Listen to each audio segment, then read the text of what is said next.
Do you recall your first meeting? Our first ever meeting? Yeah, first ever. I can tell you about the first time I saw Lizzy. Oh, I like this story. We were at our university, which is sort of, it's got lots of grounds and paths and things, and so I was walking along and passed by this girl, and at the time her hair was brown, it was really curly, and she was wearing bright red lipstick, and she was walking completely alone and had like the biggest smile on her face and was just sort of laughing at the world. And I thought, who is that? I want to be friends with her. And did you see him then? Maybe, but Maybe, but I don't remember. I didn't make an impression. Was I wearing a polka dot onesie, pantsuit? I don't know.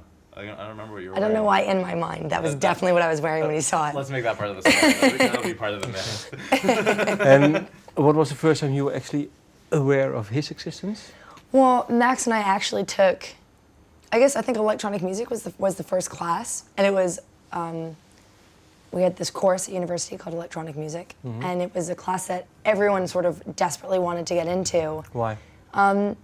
Because I think the outside perception of the class was that it was going to be this fun electronic music making class. We got like electro. Yeah, like make like, you music, know, like beats. You know, Boards of Canada, Air, or like, I don't know, yeah, hip hop beats or like Daft Punk.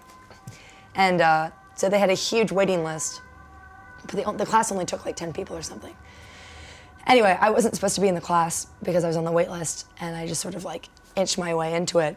But actually, by the time you got into the class, it was made very clear that we had to make non-rhythm based music, and it was very bizarre and experimental. Very experimental. And that was sort of fun in and of itself, but it was definitely not the course that everyone thought it was going to be. My parents were like, why are we paying for your university if you're taking non-rhythm based music? What's non-rhythm based music? It was very bizarre, but really fun. And anyway, it was I think it was an 8-person class or something. I mean, something very, very small. And Max was in the class. And that's how I knew of Max, but we hadn't even, I think we even connected. we didn't even connect then. I just knew that he was in the course because we were such a small. And when did you connect? We connected for the first time while we were at school. Max had been making music with another girl at school called Elephant, and I was in English class, and a mutual friend of ours, who I think we now know, it's Nate, wasn't it?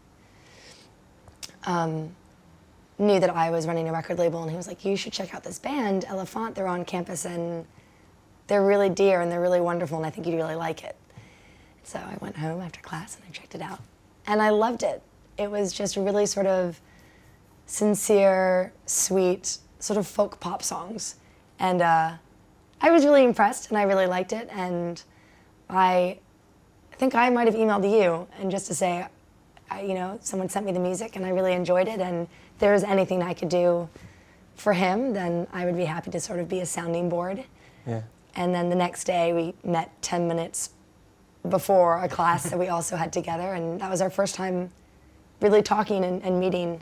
And we didn't really talk about anything specific except that we liked music and what we were doing, and we were sort of friendly, but we didn't sort of become best friends or anything. I think it was just a nice first meeting. I think there was a mutual level of respect that was established right off the bat.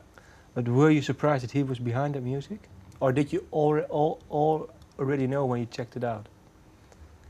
Did you know that he was behind the music? Yes, when you checked it out? So I had emailed him to meet because I knew he was behind it. Okay. But what happened to the project?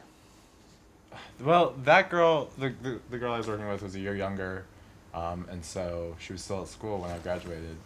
And I moved to New York and was going to dance school and sort of just experiencing life outside of the bubble. So that the project sort of fell apart.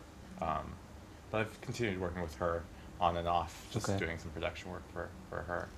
She's an incredible songwriter, and that was a really good start for my musical career. And it wasn't, you know, it was by no means as developed as what we're doing now. It's my first time producing anything, so it was very minimalist. But. And how did you end up actually writing together? Was it something? Was there one thing that happened that you thought, well, maybe let's do it now, or? It was sort of a gradual process. I think so after that sort of initial meeting, and then this other project fell apart. Over the summer after we graduated, I just emailed Lizzy and I was like, this is something I'm, like, I don't know if I'm a producer, I don't really know what I'm doing, but I know it's something I enjoy doing, and this is something I'd like to continue exploring. And since she had the label, I just asked if she had any artists that were very new and maybe would be willing to take a chance on a producer that was just very new as well. Yeah.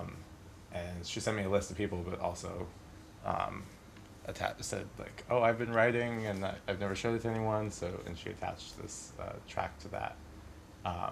So that was the initial sort of impulse.